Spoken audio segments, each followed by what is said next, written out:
نالا تلي ويتلي خسينات واجوز وإسابات الرا ستة يوزة بجازي حانيات ومانا نياتا فردابان بلا بدا ورابيسي مانا نياتا سيحانيات مالي لولتا ديرتي يا مالي بلولتا إذا بخنا زادر بكاتي كتة مالي كتة إذا كتة وصوت رجل مالي كاتي كتة تشوفي سيغا فلي سيغا ديرتي إذا بر زادر بطوني نمكتب جماع كبودا خيلو تكاكميتين ورخينيا نرابا خاصة جيه زادر بطوغام منركو ندي زمانين خزارنا يالجيني هاي دبو وي عجائباس برباني سلام يالوندا akkasittiin hoggaanuu mana keenya dhaqe warri keenya illaanuu bustuka godhataniiti abooradee kutanii ulaa dadhawa isaan na jala hawwaat akkasittiin boofirraa achi dura bulee yaa'oo meekkumaa nante bustuka mi'aawaa san godhataniiti osoo irraan ka'in fuudhanii kutaniin yuyyaan tokkos asumatti aftirtayyeetiin hambise hangaan siraa galee wajjin nyaadhee wajjin deemu akkasittiin birraa hoggaan taa'ee ulaa dhedhee birraa bakkaan irraa keettiin deebee jeechi deebu manan jiran ijoolleen qaata yaate hawakkaan hante tuuboo atis waa nyaattu tana sibbanee bar akkasittiin bakkaan irraa qameetti hoggaan deebi'e xaliyaa jimaa xiyya takka jaldii fuudhee kute irraa hin fidadha jeetiin ammaas bakkanne mana isaanii kute hoggaan achi dhaqu achi inni maantan si dura gabbeenaan jedhan ganamne hoggaan achi bakkanne dalagu jirutti dhaqu ani fuuna jeeje nama biraati fudhoosoon akkas ta'uutiin inni raabbanne kun ilaa amma akkattiin ta'u jira yaa awoni maraattee rabbi si araaramu rabbi maraache awo maaliif maraadda awo buskuta mi'aawaa san fuudhanii kutanii hiriyaa buskuta mi'aawaa akkasii san fuudhaniiti kutanii amma guyyaa iidaati as hin deebi'u kamumaan tameyaa guyyaa iidaa bargaa waa isa godhuu nu banne yaa uruusa taatu baata taatu isleen keessaa godhuu nu oolan yaa iname kamumaan tana dura kutee jira guyyaan tana dura dabre abbooratiin akkasii dhuftu malee godhuun teenyu higaa abbaleetayyi nu biraa nyaattanii nuutu abbooratee deemuu deemaati bustukaatti teekkana godhatin nu biraa nyaatta abbaleetii nu biraa nyaatta dhageessoo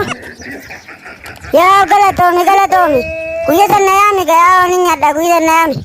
na yaami abbaleetayya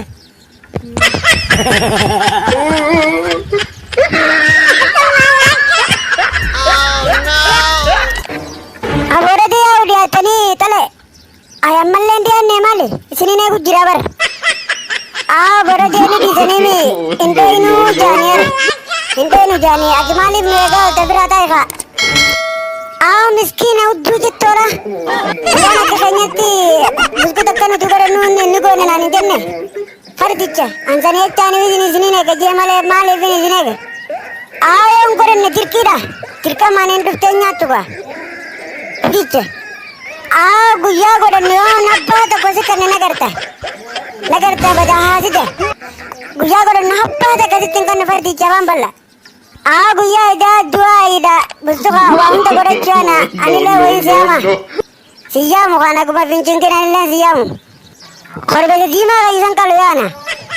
guyyaa idaa san mana keessan inni ergu yaani hoggaan ergaa dhaqe hangaan achiifatutti hangaan nyaadhee deemutti hin deemu dirqiin hin nyaadha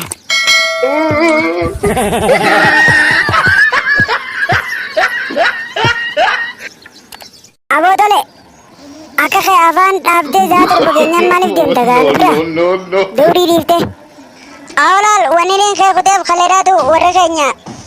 bustuka godhatee boratee na duraa kute arraas akkasumatti kutan jeetiin bar yeroodhaan galee waan kunne uumana jedhani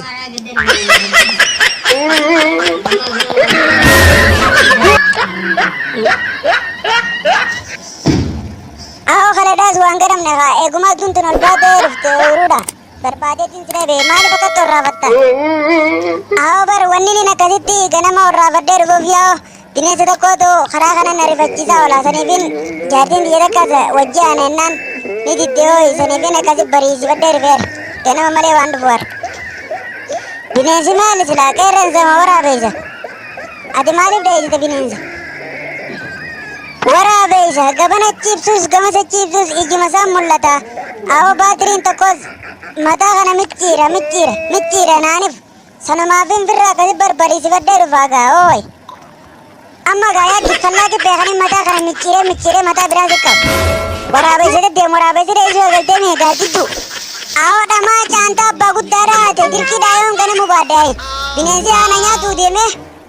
lakkiin teessee na booda nyaatta. Jaartii xiyyaan wajjin hin ganamtu. Jaartii jeeyina fuudhuun tanaaf barattuu dhalaal ati jaartii teeti jeeyinaa bara. Sanii sochii ooyiruu dheetti. Dhandhaarra.